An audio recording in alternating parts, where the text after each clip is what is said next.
In this interview, we chat with Dana Carpenter. Now, Dana is the author of many low-carb books, including How I Gave Up My Low-Fat Diet and Lost 40 Pounds, 500 Low-Carb Recipes, 200 Low-Carb Slow Cooker Recipes, the Every Calorie Counts Cookbook, and many more.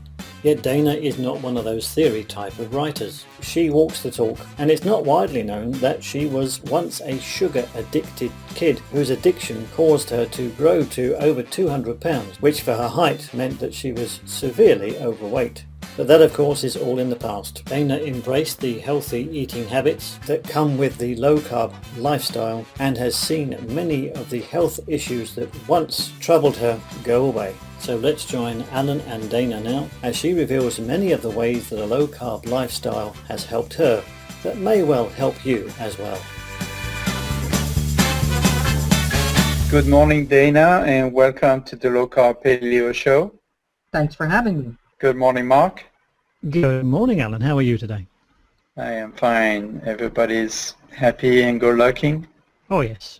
Good looking, definitely. Good looking, okay. So Dana, you're nationally syndicated columnist and the founder of Hold the Toast Press, and also the author of multiple books, and you mentioned 2,500 recipes. That's a lot. Mm-hmm.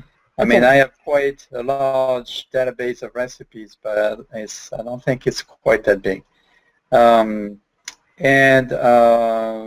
Your latest book is Carb Smart, Grain-Free, Sugar-Free Living Cookbook. But before we get to the book, can you give us a little background about yourself and what you've done so far?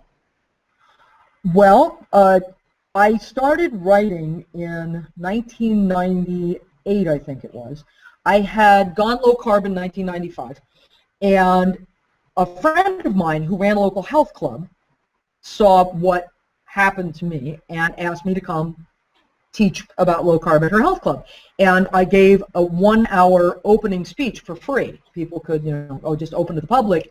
And the local cable access television station sent a camera, which was fine with me. I'm not afraid of cameras. The next thing I knew, I was the most popular show in Bloomington, Indiana cable access history. I beat out the Clinton Chronicles for that honor. And they were showing my lecture 5-6 times a week from public demand. And it became very, very obvious very quickly that there was huge public appetite for this information. That, I kept getting stopped every time I went out of the house because all of a sudden I was getting recognized every time I went out of the house. A little intimidating, that. And people had a million questions. So I thought, I can write this down. I know how to write. I can write this down. And I wrote my first book, How I Gave Up My Low-Fat Diet and Lost 40 Pounds. And my husband, bless his heart, put up $3,000 of his money to print 1,000 paperback copies, which we started to sell mail order, and through Amazon and stuff. We went through 13,000 copies of a self-published book, and all of a sudden I had a publisher. You sell 13,000 copies of a self-published book, publishers sit up and take attention. And I was going to give them a revised, expanded edition of that book at the beginning of 2002, when I owed it to them January 2nd, 2002. But in November 2001, they called me up and said, wait, no, we want a cookbook first. You've got 500 recipes, right? And I said, I don't think so. Let me count. And I had somewhere in the neighborhood of 300. And they said, well, you can have 200 more by March. So I spent the winter of 01-02 proving you can gain weight on a low-carb diet. All you have to do is cook and eat 5 new things a day. You can do it.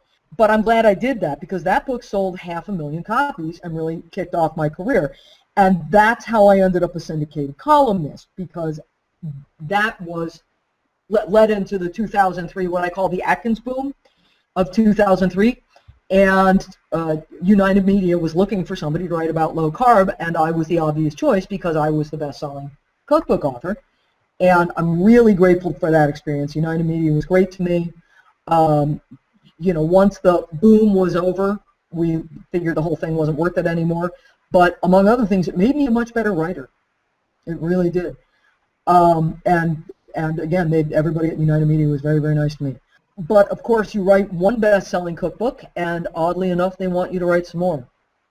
So during the Atkins boom, I literally turned in half a dozen manuscripts in 18 months, which I'm pretty sure isn't possible, but I did it anyway because they kept calling me up and saying, we'll give you more money if you can write another book. And I'd be like, okay. So then things slowed down a bit, but again, as I'm sure you're aware, low carb has been vindicated. I never swayed.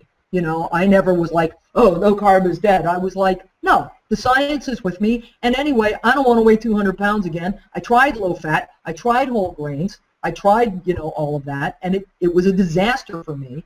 So I'm not going back. And I just, you know, sat out the lean years and kept writing. And now all of a sudden, it's all caught up with us. Dr. Atkins apparently always said regarding people who would say, oh, you know, your diet is killing people, this is ridiculous, whatever. Yeah, someday they'll catch up to me. And I feel like they did. And by the way, the sugar-free, grain-free cookbook is not my latest, although it's very good and you want to buy it. This would be the latest right here. That is 200 low-carb, high-fat recipes, specifically. There's been a lot of interesting ketogenic diets lately, and I know I do better, have done better, as I told you, since I increased my fat intake. So I thought it was time for a cookbook that was not only low-carb, but very deliberately high-fat. Right. So picking up on that, just for the sake of argument, what do you have against low-fat diet? They made me fat and sick and hungry all the time, and with high blood pressure, it didn't work. And there's just no research there. It was a neat supposition. It was a very easy jump from, well, we see somewhat higher rates of heart disease in people who have really, really, really high cholesterol, so obviously all cholesterol must be bad and causing heart disease and blah, blah, blah. And then, of course, you got Ansel Keys with his 7-country study. I'm sure you're aware of the 7-country study? Yeah. Where Dr. Ansel Keys supposedly proved that eating saturated fat was causing heart disease, but actually he had data from 22 countries, and if you included all 22 countries, you had no pattern at all. Yeah. But really the whole thing was based on no hard scientific data whatsoever. But for me, the bottom line is I got interested in nutrition when I was 19. I read my first nutrition book at 19 after having been a sugar-addicted kid who literally stole 5s and 10s and 20s out of her mom and dad's wallets to support a really pathological sugar habit. And not so coincidentally also having seen a psychiatrist from the time, or psychologist from the time I was 10 or 11 years old. My first book on nutrition was about the psychiatric effects of nutrition, and I recognized myself in there was a list of 47 symptoms of reactive hypoglycemia from eating too much sugar, that most people would think of as signs of emotional problems. I had 40 of them. And I thought to myself, I wonder if this could be my problem here. So I stopped eating sugar and white flour. I did not go low carb, but even just giving up sugar and white flour, and of course having a 19-year-old body, which helps everything, I lost a bunch of weight and felt hugely better. Mood was better, energy was better, everything was better. But as the low-fat thing set in the 80s, and we were all told that our best possible dinner was pasta salad with fat-free mayonnaise or a baked potato with nothing on it or whatever, I fell for it. And it was like it was kind of like telling an alcoholic his best dinner was a 6-pack and a shot, because I had a history of carb addiction. And so I did it, and I just got fatter and fatter and sicker and sicker. People tell me, well, you have to eat good carbs. And I'm like, no, you don't understand. When I went low carb, I had not bought a loaf of white bread in 15 years. I was eating whole wheat pasta and whole grain bread and, all that stuff. And I whole grained and beamed my way up to 200 pounds at 5'2" with high blood pressure and really, really scary energy swings. And it terrified me because I was doing what they told me, the ubiquitous they, told me should make me well, should make me slim and healthy and energetic. And I was getting fatter and sicker by the day. So you can't convince me that a low-fat diet is good for me. That there are some people in the world for whom it is good, that's a possibility. We're all different. I doubt it's really ideal for much of anybody, but I'm open to the possibility. But for me, a low-fat diet based on whole grains and beans was a disaster. It was just a disaster. Right. And so did your psychological issues resurface then? It turns out, I found out as I pour myself another cup of tea, my psychological issues, once again, and energy issues both, mood and energy, improved a lot when I went low carb in 1995. In fact, that is the thing that kept me going through plateaus and all of that, and the fact that I'm still not what anybody would consider a really skinny girl. You can't see it because I'm sitting down, but I'm built very much like a fire hydrant. I am short and stocky with a very short waist and a very big rib cage, and I'm just never going to be a size 2. It's not going to happen. You could put me in a concentration camp, and it wouldn't happen.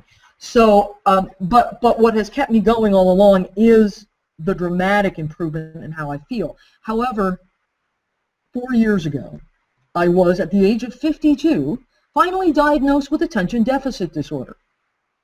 And that turns out to be the root of all of it. The mood problems, the addictive problems, because along with the sugar, I used to be a smoker. I can say this publicly because it's way past the statute of limitations, but I flunked out of college by smoking way too much marijuana. I was doing my best to smoke all the marijuana in the United States. I did not achieve that, but I did my best. But that was for medical reasons, right? Well, it turns out, yes, I was self-medicating. My psychiatrist is quite certain that all of that, the cigarettes, the sugar, I used to drink 12 to 18 cans of Diet Cola a day. Just that tendency to addictiveness is absolutely part of the picture of attention deficit disorder, and so are problems with both depression and sleep. So while diet has dramatically improved that, I do have underlying, inborn neurological stuff. Right. But 4 or 5 years ago is when they're starting to link grains and especially wheat to psychological problems and mood disorders, and so that's when you started to put the two together? No, I knew when I went low carb that I felt hugely better. But yeah, 4 years ago was it that Wheat Belly came out? I read Wheat Belly by William Davis. Right. And again, if you haven't interviewed Dr. Davis, you really should. He's a great guy. And that was it. I gave up wheat right then. I had, until then, occasionally eaten low-carb bread or low-carb tortillas. Not a lot. I could buy 3 or 4 loaves of low-carb bread. I would mail order it, and it would stay in my freezer for a year, slowly disappearing. And the low-carb tortillas by La Tortilla Factory I would use now and then, but I just coincidentally, not really deliberately, but just didn't eat any low-carb bread or tortillas for about 8 months. And then I came up with a recipe for one of my books, my slow cooker book, that I needed something to wrap it in. It was like a mushu recipe, and I didn't have a mushu pancake, obviously, so I used the La Tortilla Factory tortillas, and I was hungover for 2 days. I felt like grim death for 2 days. And I was like, okay, maybe I don't like wheat anymore. And then I read Wheat Belly, and that was that, and I went gluten-free. But just recently, I read David Perlmutter's Grain Brain, and that was particularly interesting to me, too, because it turns out that those of us with ADD do have a higher risk of dementia. And, boy, I'd really like to avoid that. So I have added some more supplements per David Perlmutter's recommendations. In particular, I have dramatically increased my intake of cod liver oil for the DHA and added some alpha-lipoic acid and some stuff like that. And I do feel that my mood is better from that as well. Good. Do you want to go back to the book? What can you tell us about Carb Smart, Grain-Free, Sugar-Free Living Cookbook? Oh, well, that book I wrote because I came up with that idea because I think that the grain-free movement is gathering steam, and yet, and I'm sure you know this, people have a hard time completely walking away from things they're familiar with their whole lives. And I've heard people refer to, I consider low-carb baked goods and sweets and stuff, to a large degree I consider them bridge foods, things that help you make the transition. But frankly, I make sugar-free, grain-free baked goods for myself quite infrequently. I really don't do it a lot except when I'm writing cookbooks. But for many, many people, the initial idea of saying, okay, I'm just never going to have a cake again, you know, okay, I'm never going to have a cookie again, is daunting, and they will not even consider it. Whereas if you can say, no, you know, keep in mind that pretty soon you may not care so much, but when you do, here, you can have these really yummy things. That lets people say, oh, okay, I can do this. And that's important. And I've heard people refer to low-carb, sugar-free, grain-free, whatever, candies, cookies, breads, whatever, as being like candy cigarettes. Remember candy cigarettes? I'm old enough to remember candy cigarettes. But I don't think that's true. I would compare them more to Nicorette gum, you know? If Nicorette gum is what it takes to keep you from smoking, I say use it. And if knowing that when your birthday rolls around, you can have a sugar-free cake, a sugar-free, grain-free cake, is what lets you go low-carb or grain-free, then I'm all for it, you know? If knowing that you can have a dessert for your kids, you know, when they get home from school, some cookies for your kids when they get home from school, is what lets you say, okay, yeah, we're not giving the kids Lucky Charms anymore. I'm all for it. I'm all for it, whatever it takes. Okay, so you wrote this book with Caitlin Weeks, and I understand she's the kind of the paleo side of things, and you're the low carb. How did you work together? How did you put this book together? Well, we had to decide on. We didn't work together in terms of like getting together in the kitchen at all. She cooked her recipes, I cooked mine, and we each wrote up our own recipes. But we had to agree on what our terms were. I think a lot when I write cookbooks. I think a lot in terms of game rules. I think of game rules. You know, when I wrote a 15-minute low-carb cookbook, my game rules were it had to be low carb and it had to be done in 15 minutes or less, including prep time. Those were the game rules. Right now, I'm writing a 5-ingredient or less paleo cookbook.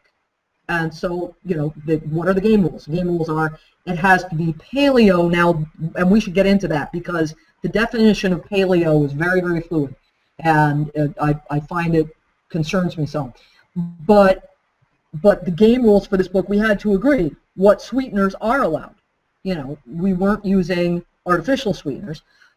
Caitlin likes to use xylitol because birch xylitol is not GMO.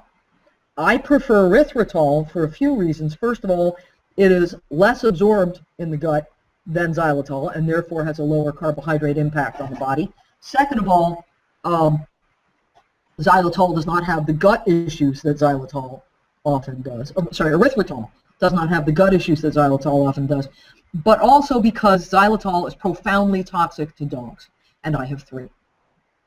And if one of my best friends got a hold of a cookie and died, I would never, ever forgive myself. So I would like to say there is non-GMO erythritol available through Amazon.com where you can buy, I think, everything. I think you can buy everything through Amazon.com. If you tried to buy an elephant through Amazon.com, you could. But you can get non-GMO erythritol. But we had to decide what counts, you know, what's okay. So that was really the major issue. And then, of course, we had to keep in touch about who was working on what kind of recipe so we didn't duplicate one another's efforts. And that was pretty much it. That was pretty much it.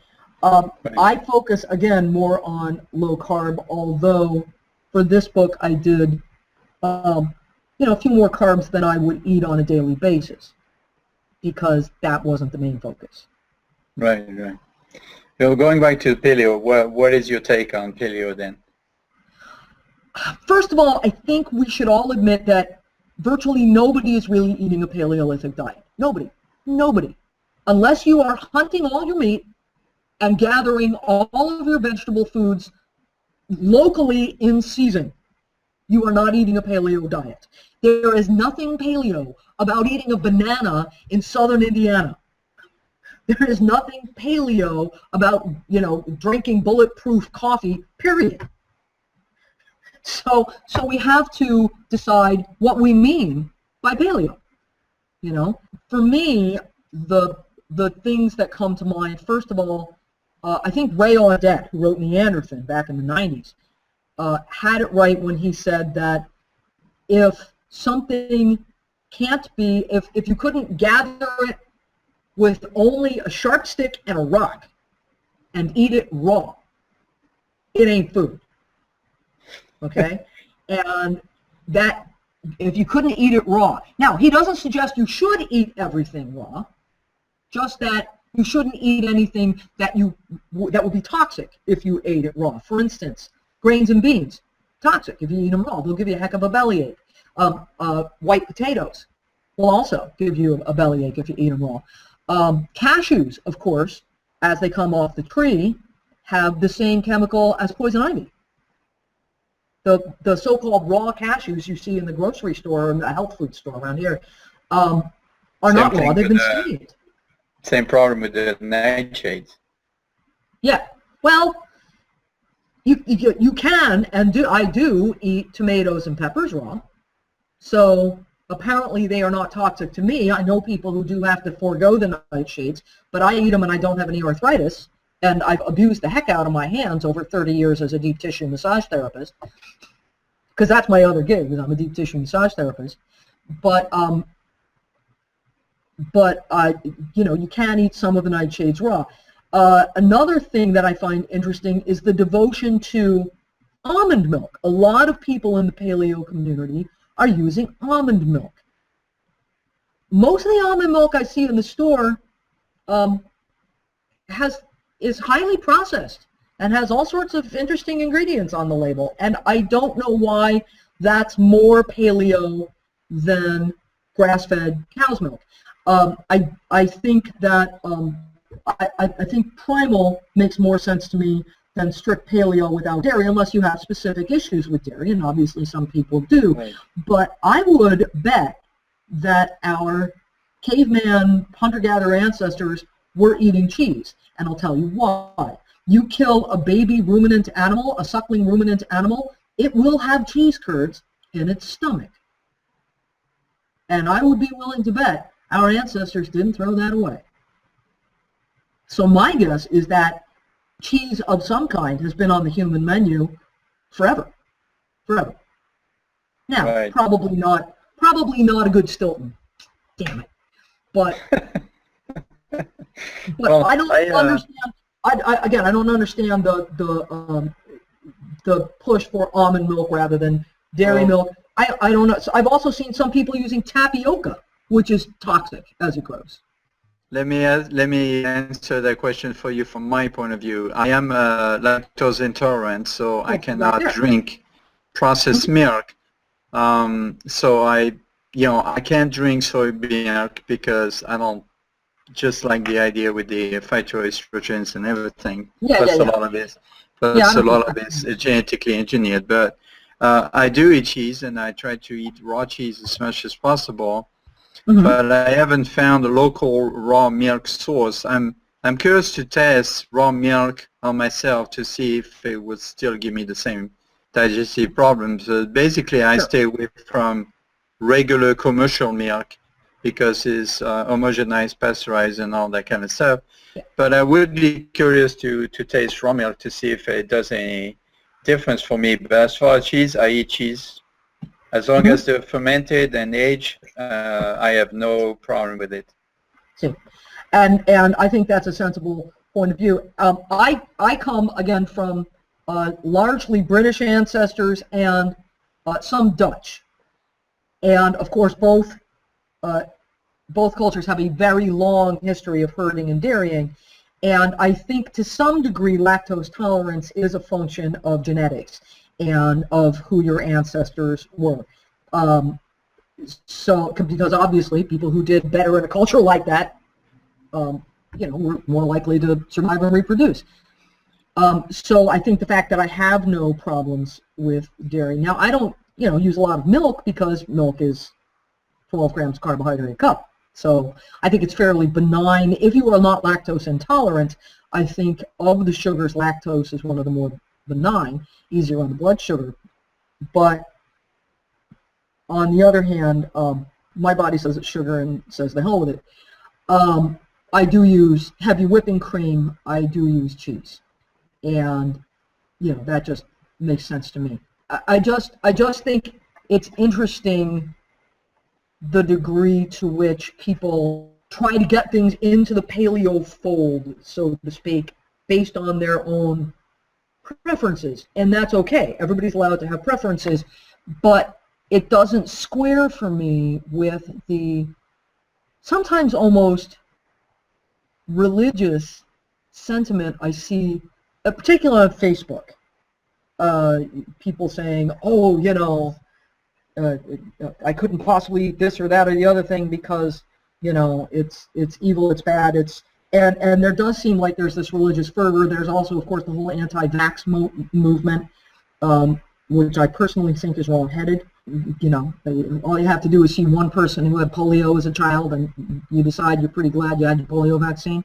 But I do think that there's a lot of fudging, so to speak. And I find it harder to write paleo books because there's no clear definition.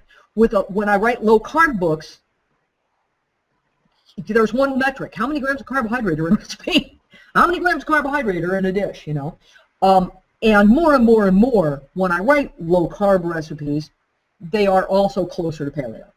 Because there are things that I used to use in recipes that I don't use anymore. I don't use soy powder in recipes anymore, and I used to. So, and more I use a combination of stevia and erythritol to sweeten things rather than using Splenda. Although, again, I'm not terrified of Splenda, and that brings us, especially in the quantities I would use it, which are very small, which brings us to another issue of what's paleo, what's not, and that is the concentration of a given element in the diet. I have seen a lot of paleo recipes that are very heavy on the sugar in the form of honey, and people seem to think, oh, well, it's honey, so it's paleo, so it's okay for me. And our ancestors didn't find a bee tree every day. Some of them didn't find a bee tree at all because, of course, bees are not indigenous to every part of the world. Bees are not indigenous to the Americas, among other things. But once they did find a bee tree, hunter-gatherers didn't have any way to gather and store that honey. Until you started making pottery, you didn't have a pot to put it in. So you didn't, drain the bee tree and bring the honey back to the cave and use it, or the tent, or whatever you were living in, and use it for cooking later on. You had a great big party, everybody got sick on honeycomb, and you were done. They could probably store it in animal skin or make a bag out of it. Can you imagine how sticky that animal skin would be? Can you imagine trying to carry, keep in mind that most hunter-gatherers were nomadic? Honey is heavy. Can you imagine trying to carry a sticky animal skin with 20 pounds of honey in it? I don't think so. I think it's unlikely. And of course, a lot of people use maple syrup. Well, it takes 40 gallons of maple sap to make 1 gallon of maple syrup. And until people had some form of technology to make the vessel in which to boil down the sap, how much maple syrup were they getting? They might very well have drunk the sap. It was probably quite tasty, but it seems unlikely. And I will use maple syrup in paleo recipes, but I won't use a lot of it. I'm not going to bake a cake, you know, with a cup of maple syrup in it, because I don't think that's paleo. I just don't. So there is that question of concentration as well. And of course, people are always coming up with excuses to eat sugar. But yeah, like you said earlier, we can't completely ignore, I mean, if you take the 80-20%, I mean, if 20% is the allowed cheating food, then for some people, they will cheat with sugar or any kind of sweet, whether it's agave syrup or honey or maple syrup. Don't even get me started on agave. Okay, I won't, but that stuff's a fraud. Honey is qualified technically as a paleo ingredient. Technically, honey qualifies because it's coming from animal and it's quote-unquote natural. So, yeah. But on the other hand, you're right, agave is a highly processed product, unless you stick to certified organic agave, but that's a whole different discussion. Agave nectar is made exactly the same way they make high fructose corn syrup. They just make it from agave instead. You don't. It's not like you tap an agave plant and then boil it down. They take fructooligosaccharides out of the agave plant and they split it with enzymes, which is exactly how they get corn syrup. They take cornstarch and they split it with enzymes into the component sugars. So agave nectar, there's no way to get it outside of a factory. I don't care if you grow it. I don't care if you grow it organically or not. Right. So we agree agave is not paleo. So moving along, what other projects are you currently involved with? I am currently writing, like I said, a 5-ingredient or less paleo cookbook, which is a really interesting. You're a chef. How do you like the whole 5-ingredient or less thing? I much prefer the 15 minutes or less. Because either way works for me because I'm a chef and I worked in kitchen for 45 years. When I get home, I don't want to cook. And so whatever I cook for myself has to be very, very simple. Okay. Because if I can't prepare it for 10, 15 minutes or less, then I'm not going to do it because I don't want to spend any more time in the kitchen.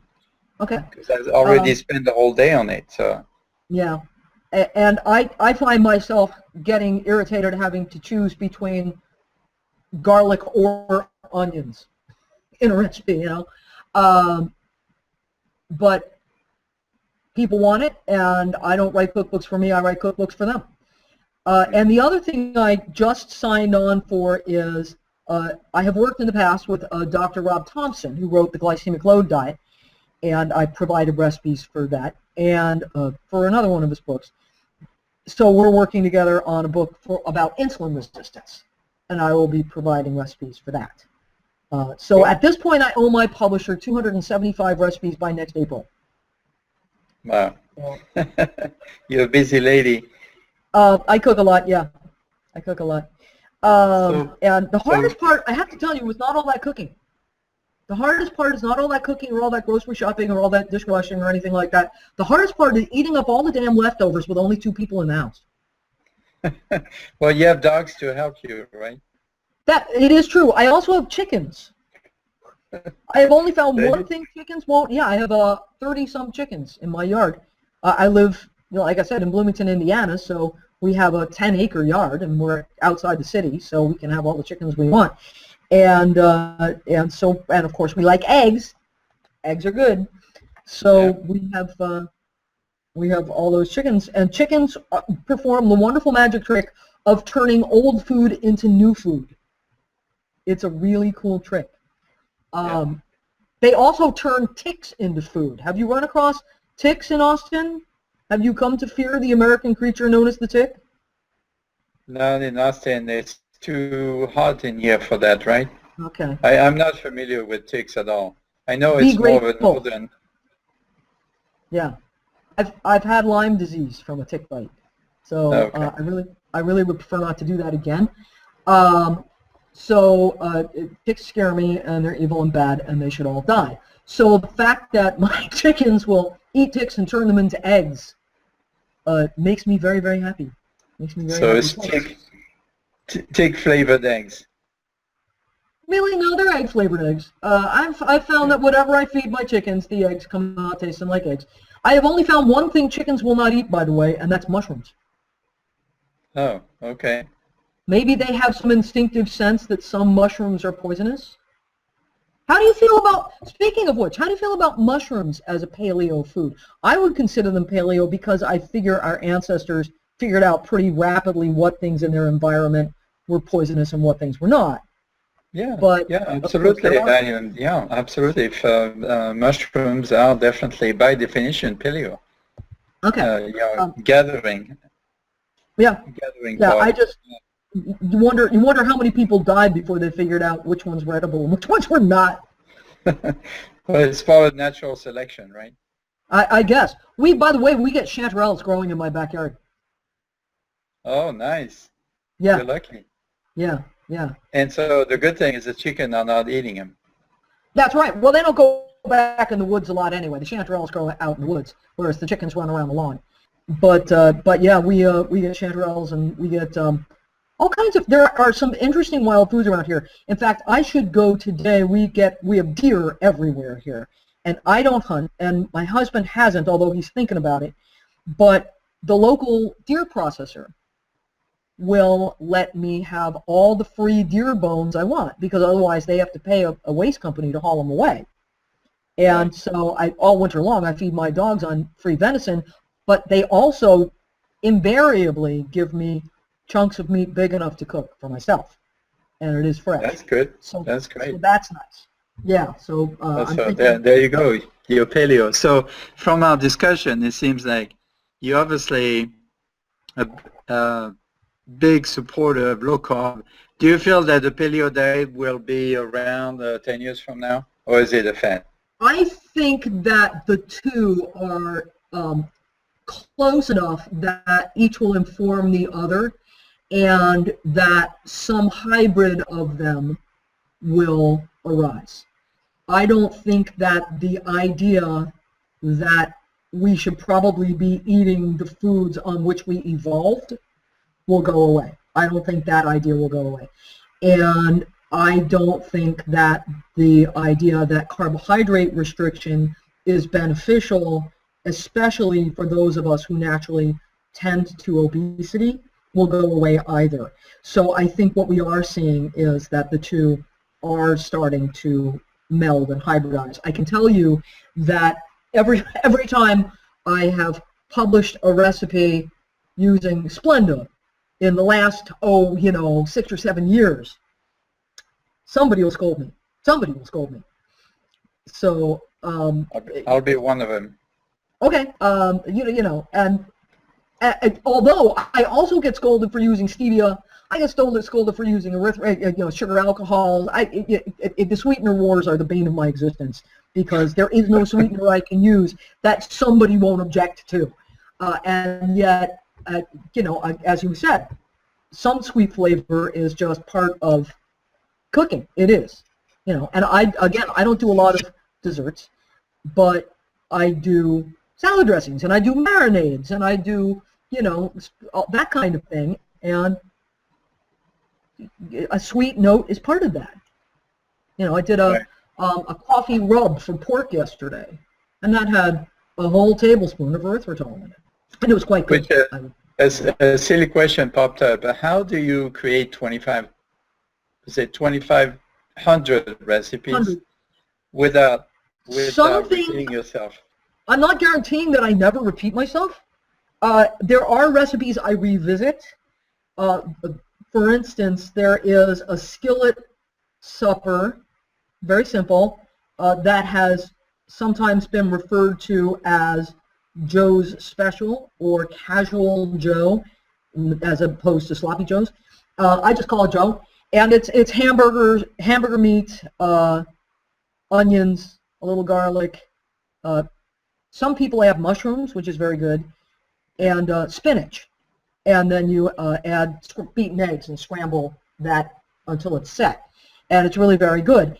And it's such an easy recipe, such a fast recipe, such an infinitely variable recipe that I think it is useful in a wide variety of situations. And I think everybody needs that kind of recipe where, yeah, I can feed the whole family on this, pound of hamburger meat. And so I have had variations of that in, I think, 3 books. But a lot of what I do is start with other people's ideas, and I'm sure you've done this too. I take notes when I'm in a restaurant. I'll sit there and take notes. Oh yeah, this is seasoned with that, with this too. Okay, I could do something with that. I recently updated my operating system on my iPhone and lost my Evernote, which had months and months and months of recipe notes in it. And I was in a panic because I was like, what am I going to do? So we went to the nice Apple people here in town, and they found my Evernote for me with all my notes in it. But I have a huge collection of cookbooks. I literally have a cookbook room in my house. It's a small room, but it's still a lot of damn cookbooks.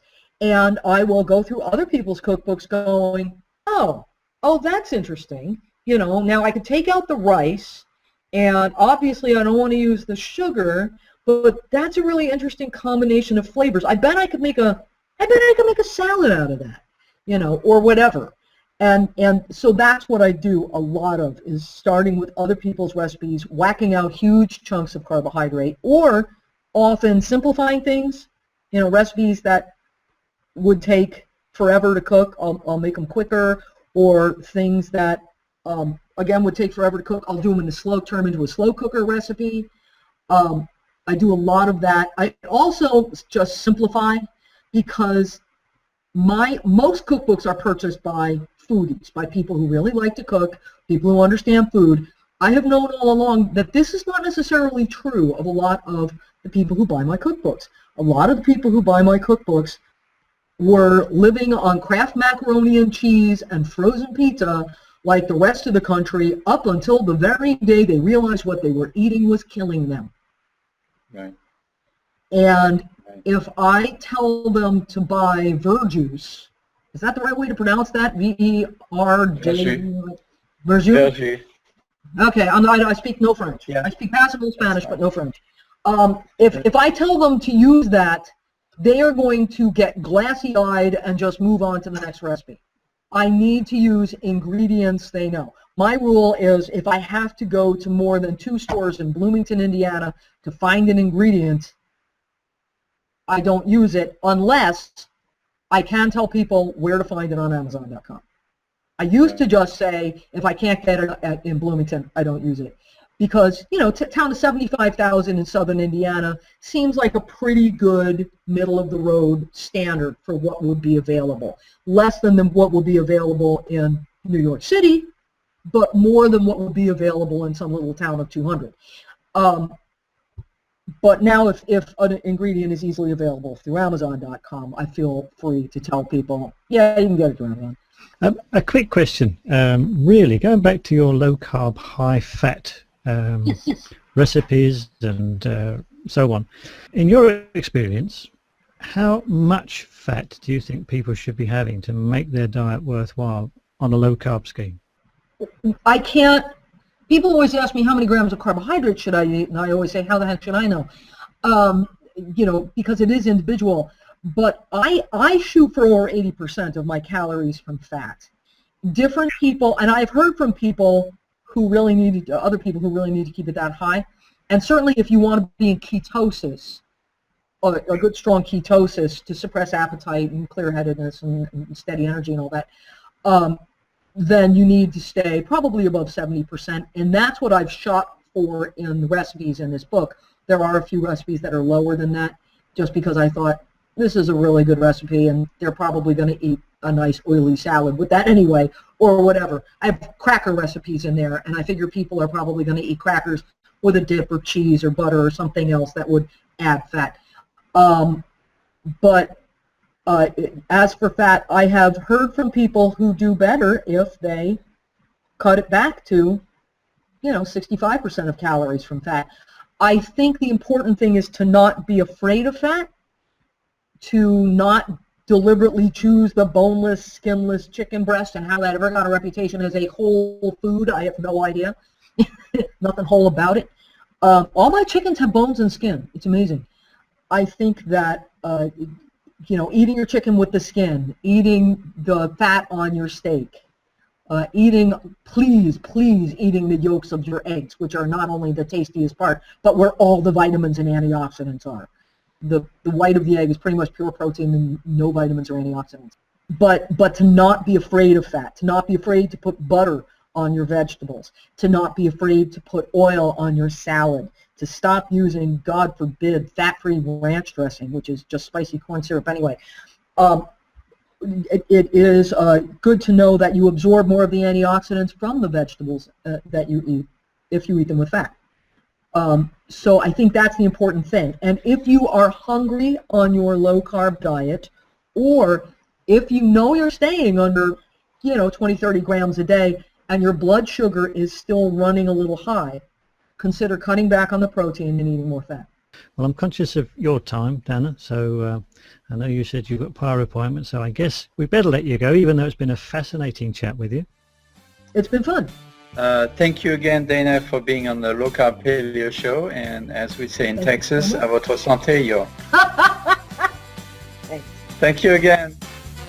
Have a good day.